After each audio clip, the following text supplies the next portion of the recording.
नमस्कार दोस्तों, शास्त्र ज्ञान में आपका स्वागत है। मैं बहुत खुश हूँ कि आप आज हमारे साथ हैं। अगर आपने अभी तक चैनल को सब्सक्राइब नहीं किया है तो जल्दी से करें ताकि आप हमारे सबसे नवीन अपडेट्स को मिस न करें। मैं यह कहना चाहता हूँ कि आप सभी का धन्यवाद करता हूँ जो इस समृद्धि भरे समुदाय का हिस्सा बने हैं।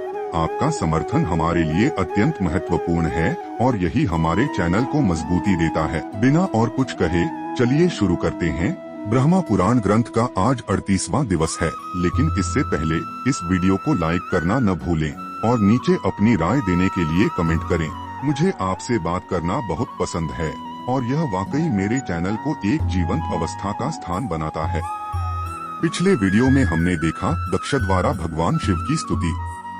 आज देखिए एकाम्रक क्षेत्र तथा पुरुषोत्तम क्षेत्र की महिमा। लोमहर्षण जी कहते हैं, महर्षियों, ब्रह्मा जी की कही हुई पवित्र कथा सुनकर उन महर्षियों को बड़ी प्रसन्नता हुई। उनके शरीर में रोमांच हो आया। उन्होंने कहा, ब्राह्मण, अब आप एकांक क्षेत्र का वर्णन कीजिए। ब्रह्मा जी बोले, मुनिवरों, वह क्षेत्र सब पाप को हरने वाला, पवित्र एवं परम दुर्लभ है। मैं उसका संक्षेप से वर्णन करूंगा। सुनो। एकाम्रक नाम से विख्यात क्षेत्र वाराणसी के समान कोटि शिवलिंगों से युक्त एवं शुभ है। उसमें 8 तीर्थ हैं। पूर्व कल्प में वहाँ एक आम का वृक्ष था। उसी के नाम से वह एकाम्रक क्षेत्र के रूप में विख्यात हुआ। वह स्थान हष्टपुष्ट मनुष्यों से भरा रहता है। वहाँ स्त्रियां भी रहती हैं और पुरुष भी। उस क्षेत्र में विद्वानों की अधिकता है। वह धन धान्य से संपन्न स्थान है। घर और गोपुर वहाँ की शोभा बढ़ाते हैं। वहाँ अनेकों व्यवसायी भरे हुए हैं। भांति भांति के रत्न उस क्षेत्र की शोभा बढ़ाते हैं। नगर, अटारी, सड़क और राजहंसों के समान श्वेत महल आदि के द्वारा उसकी बड़ी शोभा होती है। उसके चारों ओर सफेद चहारदीवारी बनी है। शस्त्रों द्वारा उस पुर की रक्षा होती है। अनेकों खाइयों से वह क्षेत्र अलंकृत है। वहाँ प्रतिदिन उत्सव का आनंद छाया रहता है। नाना प्रकार के बाजों की ध्वनि सुनाई पड़ती है। चहारदीवारी और बगीचों से युक्त अनेक दिव्य देव मंदिर सब और उस क्षेत्र की शोभा बढ़ाते हैं। वहाँ के ब्राह्मण, क्षत्रिय, वैश्य तथा शूद्र बड़े धार्मिक हैं। वे अपने अपने धर्मों में संलग्न रहते हैं। उस क्षेत्र में निर्धन, मूर्ख, दूसरों से द्वेष रखने वाले, रोगी, मलिन, नीच, मायावी, रूपहीन, दुराचारी तथा परद्रोही मनुष्य नहीं है। वहाँ सर्वत्र सुखपूर्वक सब लोग घूमते फिरते हैं। वह स्थान सब जीवों के लिए सुखद है। वहाँ नाना प्रकार के पक्षियों का कलरव सुनाई पड़ता है। वहाँ के उद्यान नंदनवन के समान एवं सबके सेवन करने योग्य हैं। वहाँ के वृक्ष फलों के भार से झुके रहते हैं और सभी ऋतुओं में उनसे फूल झड़ते रहते हैं। दीर्घिका, तड़ाक, पुष्करिणी, वापी तथा अन्यान्य जलाशय सदा कमलवन से सुशोभित रहते हैं। भांति भांति के वृक्ष, नाना प्रकार के सुंदर पुष्प तथा अनेक प्रकार के पवित्र जलाशय सब ओर से उस स्थान की शोभा बढ़ाते हैं। उस क्षेत्र में साक्षात भगवान शंकर सब लोगों का हित करने के लिए निवास करते हैं। वे भोग और मोक्ष दोनों के दाता हैं। इस पृथ्वी पर जितने तीर्थ, नदियाँ, सरोवर, पुष्करिणी, तड़ाक, वापी, कूप और सागर हैं, उन सब से पृथक पृथक जल की बूंदें संग्रहित करके देवताओं सहित भगवान शंकर ने उस क्षेत्र में संपूर्ण लोगों के हित के लिए बिंदुसर नामक तीर्थ स्थापित किया। इसीलिए वह बिंदुसर के नाम से विख्यात है। अगहन के कृष्ण पक्ष की अष्टमी को जो वहाँ की यात्रा करता है तथा जो जितेंद्रिय भाव से विषुवयोग में श्रद्धा के साथ विधि पूर्वक बिंदु सरोवर में स्नान करके तिल और जल से नाम गोत्र के उच्चारण पूर्वक देवताओं, ऋषियों, मनुष्यों एवं पितरों का तर्पण करता है, वह अश्वमेध यज्ञ का फल पाता है। जो ग्रहण, विषुवयोग, संक्रांति, अयनारंभ, 86 युगादि तिथि तथा अन्यान्य शुभ तिथियों में वहाँ ब्राह्मणों को धन आदि का दान करते हैं, वे अन्य तीर्थों की अपेक्षा 100 गुना फल पाते हैं।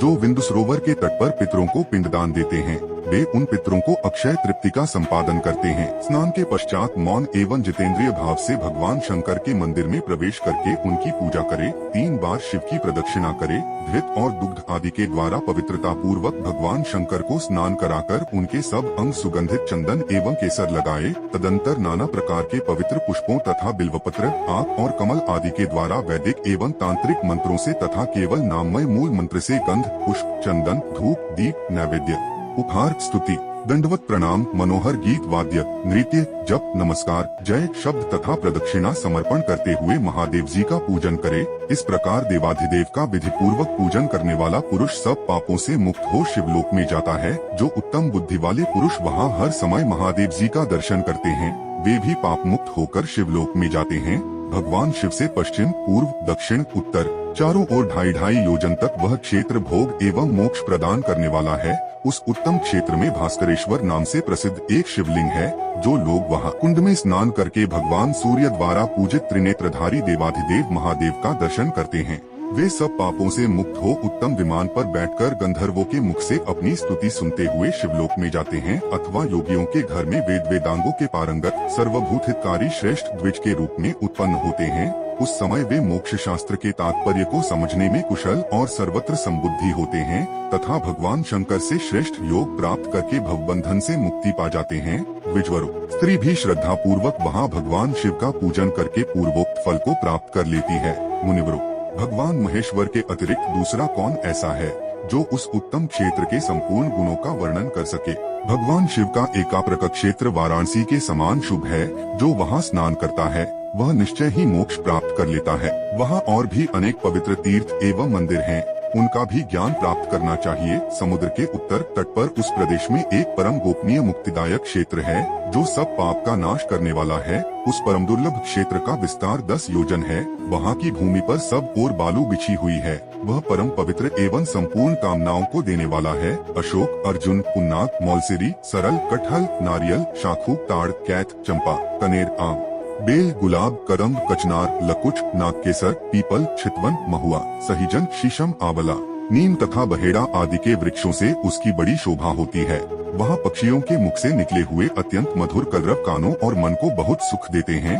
ऊपर बताए हुए वृक्षों के अतिरिक्त अन्यान्य मनोहर पुष्पों, लताओं और भांति भांति के जलाशयों से वह क्षेत्र सुशोभित है। अनेकानेक ब्रह्मचारी, गृहस्थ, वानप्रस्थ, सन्यासी तथा स्वधर्मपरायण ब्राह्मण आदि वर्णों से उस क्षेत्र की शोभा होती है। वह हृष्ट पुष्ट मनुष्यों तथा अनेक नर नारियों से भरा हुआ है।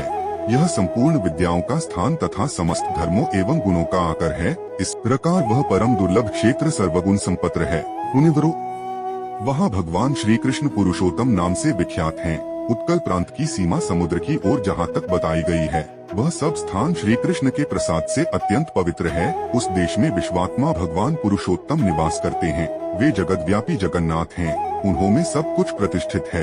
मैं, भगवान शिव, इंद्र तथा अग्नि आदि देवता सदा उस देश में निवास करते हैं। गंधर्व, अप्सरा, पितर, देवता, मनुष्य, यक्ष, विद्याधर, सिद्ध, उत्तम व्रत वाले मुनि, बालखिल्य आदि ऋषि, कश्यप आदि प्रजापति, गरुड़, किन्नर, नाग, अन्यान्य स्वर, गवासी, अंगसहित चारों वेद, नाना प्रकार के शास्त्र, इतिहास, पुराण, उत्तम दक्षिणा वाले यज्ञ, अनेक पवित्र नदियाँ, पुण्यतीर्थ, मंदिर, समुद्र तथा पर्वत सब उस देश में स्थित हैं। इस प्रकार देवताओं, ऋषियों तथा पितरों द्वारा सेवित उस पावन प्रदेश में, जहाँ सब प्रकार के उपभोग सुलभ हैं, निवास करना किसको रुचिकर नहीं प्रतीत होगा। भला उसके सिवा कौन देश श्रेष्ठ है? उससे बढ़कर दूसरा कौन स्थान है जहाँ मुक्तिदाता भगवान पुरुषोत्तम स्वयं ही विराजमान हैं? वे मनुष्य जो उत्कल देश में निवास करते हैं, देवताओं के समान और धन्य हैं, जो समस्त तीर्थों के राजा समुद्र में स्नान करके भगवान पुरुषोत्तम का दर्शन करते हैं। वे मनुष्य स्वर्ग में बसते हैं, यमलोक में नहीं जाते।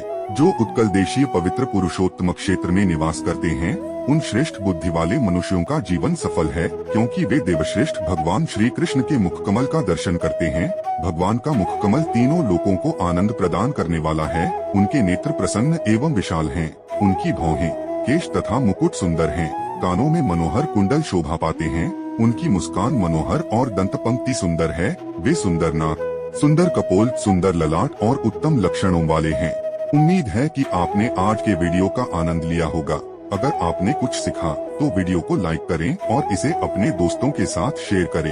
अगर आपने अभी तक सब्सक्राइब नहीं किया है तो जल्दी से करें और हमारे शास्त्र ज्ञान समुदाय में शामिल हों। हम हर रोज हमारे शास्त्रों के रोचक वीडियो में कुछ न कुछ सीखते हैं और मुझे आपको इस सफल यात्रा में साथी बनाकर खुशी होगी। आपने मेरे साथ यह समय बिताया। आपका समर्थन हमारे चैनल की धड़कन है और मैं हर एक आपके लिए बनाए गए वीडियो में यही प्राप्त करना चाहता हूँ। मिलते हैं अगले वीडियो में, तब तक के लिए जय श्री राम, जय श्री कृष्ण, हर हर महादेव, जय बजरंग बली। धन्यवाद।